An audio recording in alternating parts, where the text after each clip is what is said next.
अस्सलाम वालेकुम, मैं हूं ईशा गुल और आप देख रहे हैं सिंगापुर स्टिचिंग सेंटर। आज के वीडियो में हम ओवरलेप नेक डिज़ाइन बनाने वाले हैं जिसमें हमने लूप्स ऐड किए हैं और हल्की फुल्की हैंड एम्ब्रॉयडरी की है।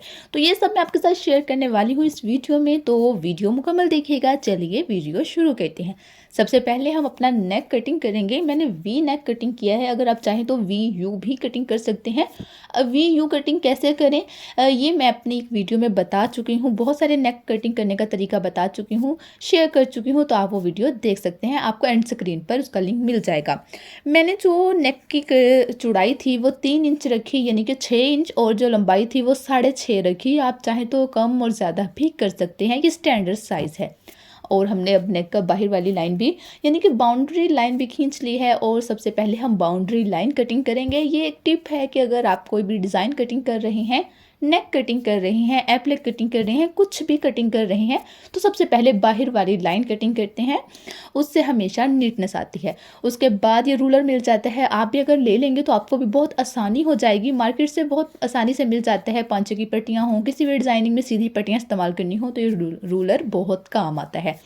ये क्योंकि 1 इंच चौड़ा है और मुझे दोनों पट्टियाँ अपने ओवरलेप के लिए आधा इंच चौड़ी चाहिए, तो मैंने इसके हाफ में, यानी कि हाफ इंच पे निशान लगा लिया, सेंटर में निशान लगा लिया। 2 पट्टियाँ हो जाएंगी, आधा इंच दाईं साइड के लिए और आधा इंच बाईं साइड के लिए। अब इसको हम दरमियान में से कटिंग कर लेंगे।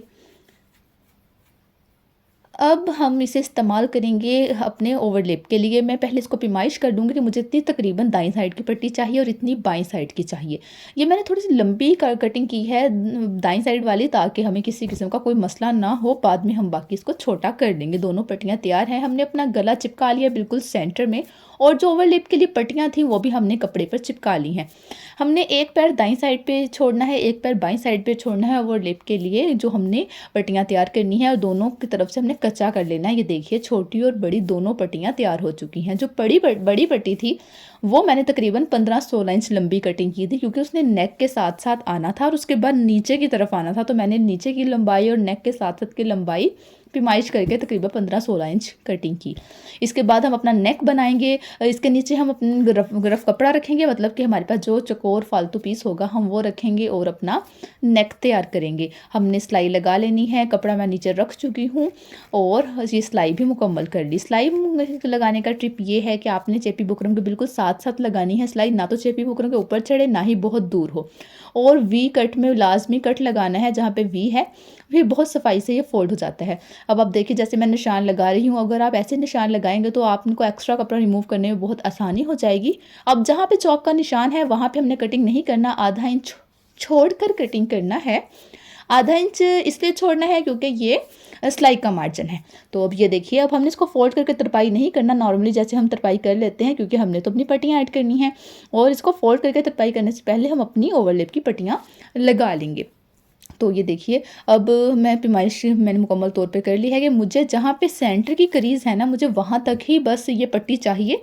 और लंबी वाली जो पट्टी है, इसकी टिप मैं आपको दूँ कि इसको हल्का सा हम गीला करेंगे, और जैसे यहाँ से हल्का सा खम आया ना वी से, यहाँ पे हम दबा के प्रेस कर लेंगे, तो यहाँ से इसका खम खुद ब खुद बन जाएगा। इसके लिए हमें कोई तिरछी विरछी पट्टी कुछ भी यूज़ करने की ज़रूरत नहीं है। बस जहाँ से हमने वी के पास से थोड़ा सा गुलाई में गुजरना है ना, वहाँ पे आपने हल्का सा गीला करना है पट्टी को, और इस्त्री को अच्छे से गर्म करना है, और आपने बिल्कुल उसी शेप में इस्त्री को फेर देना है। सेम वही शेप बन जाएगी, तो आपको किसी किस्म की मेहनत की ज़रूरत नहीं है। फिलहाल मैं आपको दिखा नहीं सकी क्योंकि इस्त्री मुझसे बहुत ज़्यादा दूर थी और वहाँ पे काफ़ी अंधेरा था, और क्योंकि क्लास का टाइम है, बच्चियाँ मौजूद थी, मेरे लिए बहुत मुश्किल था इस्त्री तक जाना और रिकॉर्ड करना, तो इसलिए मैं आपको ज़ुबानी ही बता रही हूँ। इंशाल्लाह नेक्स्ट टाइम मैं आपके साथ ये दिखाऊँगी आपको कि कैसे करना है। अब हम एक पट्टी अपनी लगा चुके हैं और अब अपनी लूप्स तैयार करेंगे अपनी बड़ी पट्टी के लिए। लूप्स तैयार करने की टिप ये है कि हमने इसको हमेशा रेप कपड़ा ही लेना है लूप के लिए, और 1 पॉइंट की सिलाई लगानी है, मतलब कि बारीक से सिलाई लगानी है, बहुत बारीक भी नहीं, 1 पॉइंट की। अगर आप इंच टेप यूज़ करते हैं तो आपको पता होगा कि 1 पॉइंट किसे कहते हैं। तो 1 पॉइंट की आपने सिलाई लगानी है। और लूप निकालने के लिए, यानी कि स्नेक पाइपिंग निकालने के लिए हमें हमेशा रेब ही चाहिए होता है कपड़ा। उसके बाद आधा इंच सिलाई का मार्जिन जो है वो रखकर वो हम इसको सीधा करेंगे। आधा इंच हमने इसलिए रखा है क्योंकि ये अंदर को फोल्ड होगा और थिक सी हमारी डोरी बनेगी। जितनी अच्छी डोरी होगी इतनी थिक होगी, ढीली-ढाली डोरी नहीं चाहिए। यहाँ पे हमने एक टाँका लिया, मज़बूत सा भर लिया, उसके बाद जो नाके वाली साइड है उसको हमने डोरी के अंदर से गुज़ार लेना है। अगर हम सुई को सीधा रखेंगे तो वो गुज़रेगी नहीं बल्कि बाहर की जानिब निकल आएगी, इसलिए नाके वाला साइड रखकर हम जैसे किसी चीज़ में इलास्टिक डालते हैं वैसे हमने सेम टू सेम ये धागा परो लेना है। अब हमने क्या करना है, जहाँ से हमने टाँका भरा था वहाँ से हमने आहिस्ता-आहिस्ता खींचना शुरू करना है। बहुत ज़्यादा ज़ोर नहीं लगाना, आराम-आराम से खींचना शुरू करना है ताकि हमारी डोरी फ़ोल्ड होकर दूसरी जानिब निकलना शुरू कर दे। तो आहिस्ता-आहिस्ता थोड़ी-सी मेहनत लगती है इसको निकालने में, लेकिन ये निकल आती है। थोड़ी-सी मेहनत करके इसको हम निकाल लेंगे। आप भी लाज़मी ट्राई कीजिएगा अगर आपने अब तक इसको ट्राई नहीं किया तो। ये देखिए निकल आई है ना। तो ये देखिए हमारी लूप निकल रही है। मैं इसको स्नेक डोरी कहती हूँ क्योंकि ये बिल्कुल सांप जैसी लगती है, ऐसे गोल-मोल सी हो जाती है। आपने बहुत ज़्यादा कपड़ा नहीं रखना और ना ही बहुत ज़्यादा रिमूव कर देना है, दोनों ही नुकसानदायक है। अगर आप ज़्यादा कपड़ा रख लेंगे तो सीधी नहीं होगी डोरी, और अगर आप कम कपड़ा रखेंगे तो बहुत ढीली होगी। तो ये हमारी लूप के लिए डोरी तैयार है। अब हमने क्या करना है, हमने हुक बार लेना है जिसकी डबल तह कर लेनी है और आधा इंच पे हमने इसके निशान लगा लेना है। आधा इंच पे निशान लगाना है क्योंकि हमें आधा इंच की ही लूप्स चाहिए। अब मैं आपको दिखाती हूँ कि हम कहाँ से लूप्स तैयार करना शुरू करेंगे। अब ये देखिए थोड़ा-थोड़ा फासला रखना है हमने हर लूप के दरमियान, सिर्फ एक टाँके का। मैं क्या करती हूँ कि लूप के ऊपर से गुज़रती हूँ, फिर एक टाँका आगे भरती हूँ, उसके बाद फिर से लूप के ऊपर से गुज़रती हूँ, फिर टाँका भरती हूँ, फिर लूप से गुज़रती हूँ, फिर टाँका भरती हूँ। बस इतना सा ही फासला रखना है एक टाँके का। मैं तकरीबन 7 से 8 लूप्स तैयार कर रही हूँ। आप चाहें तो इसमें ज़्यादा फासला रख सकते हैं, अगर चाहें कम लूप्स तैयार कर सकते हैं, आपकी मर्ज़ी है, आपकी पसंद पर डिपेंड करता है कि आप कितनी लूप्स ऐड करना चाहेंगे। मैं ज़्यादा लूप्स ऐड करना चाह रही थी तो मैंने ज़्यादा यूज़ कर ली। जितनी मेरे पास डोरी थी मैंने सबको यूज़ कर लिया। तो अब उम्मीद है आपको डोरी बनाना भी आ गई होगी और लूप्स कैसे तैयार करते हैं ये भी आ गया होगा। अगर ऐसे आप तैयार करेंगे तो बिल्कुल परफेक्ट लूप्स बनती हैं। अब क्योंकि मुझे जो मेरी ओवरलैप की पट्टी थी मैंने उसके दाईं साइड पर ऐड करना था, इसलिए मैं फ़र्ज़ी तौर पर एक बड़ा टाँका करके वहाँ पे इसको अटैच कर रही हूँ ताकि मुझे बाद में मुश्किल नहीं हो। ये देखिए बड़ा टाँका करके आपने भी अटैच कर लेना है जहाँ पर भी अटैच करना है ताकि बाद में हमें मुश्किल ना हो। एक्स्ट्रा लूप्स हम रिमूव कर देंगे, कटिंग कर देंगे, और अब हमने सेम वही प्रोसेस यूज़ करना है जैसे हम छोटी पट्टी लगाई थी। अच्छा यहाँ पे मैं आपको बताऊँ कि मैंने कंट्रास्ट धागा यूज़ किया था प्रोमिनेंट करने के लिए, मैंने उसको डबल कर लिया था। अगर आप चाहें तो एंकर का धागा भी यूज़ कर सकते हैं, कोई और नलकी का रंग भी यूज़ कर सकते हैं, सिंगल भी यूज़ कर सकते हैं, आपकी मर्ज़ी है। लेकिन मैंने डबल धागा इस्तेमाल किया था और कंट्रास्ट में जो शर्ट में था ना रंग ज़्यादा, मैंने उसमें से एक रंग ले लिया और मैंने उसको यूज़ किया। अब यहाँ पे मुझे मुश्किल नहीं हुई ख़म देने में क्योंकि मैंने इसको हल्का सा गीला करके प्रेस कर लिया था, यहाँ से गुलाई दे दी थी, तो इसलिए मुझे ज़रा भी मुश्किल नहीं हुई।